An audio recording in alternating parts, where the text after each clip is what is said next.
Hello everyone, welcome to Nepal Online School. आज हामी यो भिडियोमा स्म्याट इन्ट्रान्स एक्जामको प्रिपरेसनमा इडियोम्याटिक एक्सप्रेसन हेर्दैछौँ जसमा सक्सेस एन्ड फेलियर रिलेटेड हामी इडियमहरू हेर्छौँ है। हामीले यसरी क्याटेगोरी गरेर थिम अनुसार पढ्यौँ भनेदेखि हामीलाई पढ्न पनि सजिलो हुन्छ, बुझ्न पनि सजिलो हुन्छ। द्याट्स वाइ हामीले यो एप्रोचमा पढ्दैछौँ है। हामीले योभन्दा अगाडि sadness, happiness, nervous, betrayal, anger and then confusion, डेथहरूको बारेमा भिडियो हेरेका छौँ। सबै तपाईँले यो प्लेलिस्टमा पाउन सक्नुहुन्छ है त। Okay, so let's get started. So first one is success. सक्सेसको रमाइलो छ। Let's see first one, hit the jackpot. Hit the jackpot. Hit the jackpot. So jackpot hit गर्ने भन्ने कुरा भयो. That means to get success. Another one, come a long way. Come a long way. Kill two birds with one stone. Kill two birds with one stone. With one stone भनेर छ. So सबैको meaning success नै हो, but there may be slight change in the meaning, you know. So kill two birds with one stone भन्नुको meaning के छ हो त? Achieving to aims at once भनेर भन्नु नि त होइन. सो सर्प पनि मर्ने, लट्ठी पनि नभाचिने भन्ने कुरा भयो होइन. Okay, that is kill two birds with one stone. Similarly, next, make a comeback. Make a comeback. Initially, so तपाईँ चाहिँ राम्रो काम भइरहेको थिएन, तर बिचमा गएर अन्तिममा गएर चाहिँ तपाईँले राम्रो गर्नुभयो. That means make a comeback भनेर भनेको. ठिक छ? Okay. Another is rise to the occasion. Rise to the occasion. Or live up to your expectation. Live up to your expectation. Live up to your expectations. Live up to your expectations. Come a long way पनि भयो है. So make a comeback को actually हेरौँ है त. Make a comeback means achieve success after failure. ठिक छ? Or make a cut. मैले make a cut लेखेँ छैन. Okay, make a cut. Make a cut or make the cut. Make the cut, yeah. Okay. Make the cut means to succeed at something or meet a requirement. कुनै पनि requirement meet गर्नु, कुनै पनि कुरामा succeed हुनु भनेको make the cut हो. अब यसको एउटा example हेरौँ. I'm sorry you did not make the cut this year, but maybe you can apply again next year. फेरि मैले रिपिट गरेँ. I'm sorry you did not make the cut this year भनेको you did not meet a fulfillment this year भनेर भन्यो. ठिक छ? Okay. Similarly, move mountains. Move mountains. So move mountains भनेको literally हिमाल गएर हल्लाउने, उचाल्ने हो त होइन नि. हो भन्नुको मतलब के हो त? जुन कुरा इम्पोसिबल छ, हामीले गर्न सक्दैनौँ जस्तो लाग्छ, त्यो कुरालाई चाहिँ पोसिबल बनाउने, सक्सिड बनाउने भनेको चाहिँ मुभ माउन्टेन्स भनेर भनेको. So move mountains is an idiomatic phrase used to denote something that seems impossible but that makes you feel determined to succeed भनेर भनिन्छ. मुभ माउन्टेन भनेर भनेको. Okay, so next is stay the course. Stay the course. So stay the course means pursue a difficult task to the end. कुनै पनि difficult task छ त्यसलाई चाहिँ अन्तिमसम्म पनि त्यही बाटोमा रहिरहनुलाई चाहिँ स्टे द कोर्स भनेर भनिन्छ. भन्नुको मतलब अटोमेटिकली सक्सिड होइन, सफलता, सक्सेसफुलकै हाम्रो चाहिँ सक्सेसकै इडियमहरू भयो. जस्तै यसको एउटा इक्जाम्पल हेरौँ. We will succeed in the end if we just stay the course. We will succeed in the end if we just stay the course. अर्को छ where there is a will there is a way. यो त हामीले सुनिसकेकै छौँ, धेरैचोटि बच्चैदेखि सुन्दै आएको होइन. where there is a will there's a way भन्ने कुरा भयो when there's a will there's a way okay यति कुरा भयो है त यो चाहिँ हाम्रो सक्सेसको कुरा भयो अर्को एस भन्ने कुरा छ एस अ टेस्ट भनेर भनौँ न ace a test so ace means top you know जेनेट टप नच भनेको चाहिँ एस भयो so ace a test means if you obtain a very high score or an excellent result you ace a test or you ace exam भनेर भनिन्छ so that is ace a test भन्ने कुरा भयो okay so these are some idioms for success so let's move to failure अब failure पनि हेर्नु पर्यो हैन okay let's see for failure failure लाई in vain not in vain so in vain means without success no any fruit you know no positive result that is in vain भनेर भयो similarly next is close but no cigar close but no cigar close but no cigar means if you are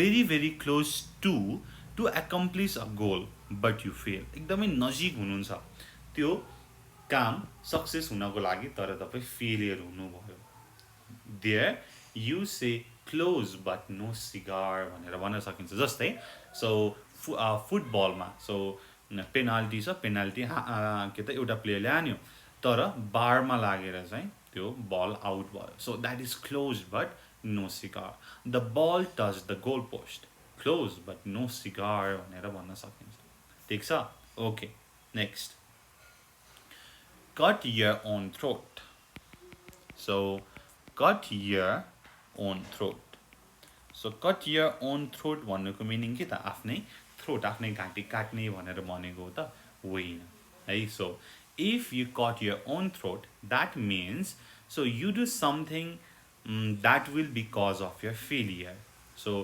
आफ्नै फेलियरको लागि आफैले केही गर्ने भनेको नै cut your own throat आफ्नै घाँटी काट्ने भनेर भनेको जस्तै सो तपाईँ पास हुनको लागि राम्रोसँग पढ्नको लागि क्लास रेगुलरली जानुपर्छ यदि क्लास रेगुलरली जानु भएन भनेदेखि आफै तपाईँ डिसएडभान्टेजमा पर्नुहुन्छ so Ram has already missed a lot of classes he is cutting his own throat he is cutting his own throat भनेर भन्न सक्यो okay so similarly next is a dead duck okay a dead duck refers to a project or scheme which has been abandoned or is certain to fail so कुनै एउटा project छ कुनै एउटा काम छ जसलाई हामीले छोडिसक्यौं त्यसको कुनै काम नै छैन त्यो फेल हुन्छ त्यो फेलियर हो भन्ने 100% थाहा छ भनेदेखि त्यो के त डेड डक हो ओके जस्तै एउटा सिनेमा खुल्दैछ त्यो चाहिँ टाउन सहरभन्दा धेरै टाढा छ भनेदेखि त्यसलाई हामीले डेड डक भन्न सक्यौं the new cinema is going to be a dead duck because it's too far away from town centre भनेर भन्न सक्यौं ओके सो यति कुरा छ ठीक छ ओके सो अरु पनि हेरौँ है त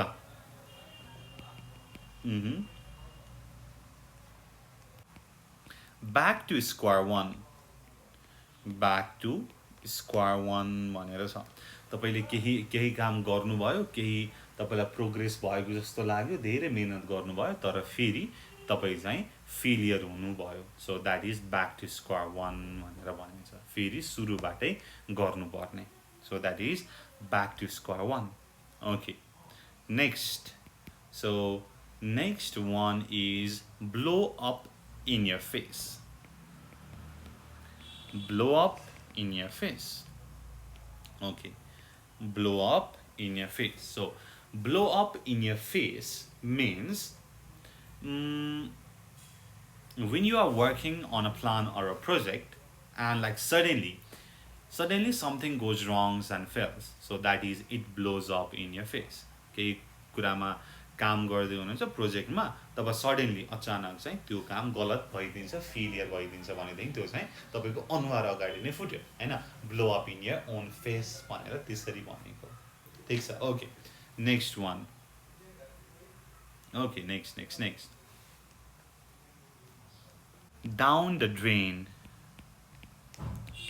down the drain भनेर छ down the drain means the money the time the energy you have put is wasted you have invested is wasted तपाईको समय तपाईको पैसा तपाईको शक्ति हैन सबै तपाईले कुनै काममा लगाउनु भएको थियो अब त्यो चाहिँ हरायो त्यो चाहिँ वेस्टेड भयो त्यो काम फेलियर भयो भनेदेखि डाउन द ड्रेन भनेर भनिन्छ ठीक छ no that is down the drain okay next next one is fall on your sword fall on your sword fall on your sword so if you fall on your sword you accept the consequences of unsuccessful action कुनै पनि तपाईको unsuccessful action छ रङ action छ भनेदेखि तपाईले चाहिँ अब त्यसको चाहिँ कन्सिक्वेन्सेस चाहिँ के त स्वीकार गर्नुभयो ओके मैले चाहिँ यो माने यो चाहिँ मेरो कारणले गर्दा भएको भनेर मान्नुहुन्छ भनेदेखि त्यसको लागि fall on your sword भनेर भनिन्छ fall on your sword similarly अरु छ go belly up or go downhill okay or go to the dogs go out of business go up in smoke ठीक छ go up in smoke यी सबैले फेलियरलाई नै जनाउँछ ठीक छ these are the idioms for failure so यति कुरा भयो फेलियरको अब यसलाई सरर एकचोटि पढौँ हैन सक्सेसको यो आउने बित्तिकै यो चाहिँ सक्सेस हो भनेर बुझिहाल्ने hit the jackpot come a long way kill two birds with one stone make a comeback rise to the occasion live up to your expectations make the cut move mountains stay the course where there's a will there's a way is a test so these are the idioms for success अब यति आउने बित्तिकै यो चाहिँ success way भनेर बुझिहाल्ने अब failure so when you fail तपाईले यो हामीले युज गर्न सकिन्छ in vain close but no cigar cut your own throat a dead duck back to square one blow up in your face down the drain fall on your sword go belly up this is belly go belly up go downhill go to the dogs go up in a smoke so यो चाहिँ success र फेलियरको idioms and phrases भयो ठीक छ okay so यो भिडियोको लागि यति नै अब आउने भिडियोमा हामी fight problem relation and then circumstances busy हैन बिजनेसको कुराहरू छ सो यसको बारेमा इडियमहरू लिएर आउँछौँ है सो अगाडि पनि हामीले धेरै कुरा गरिसक्यौँ सो हामीले यसरी ग्रुपिङ गरेर थिमिङ अनुसार पढ्यौँ भनेदेखि सजिलो हुन्छ है okay so thank you so much for watching until next time good bye keep learning जय चन्द्र सूर्य पिस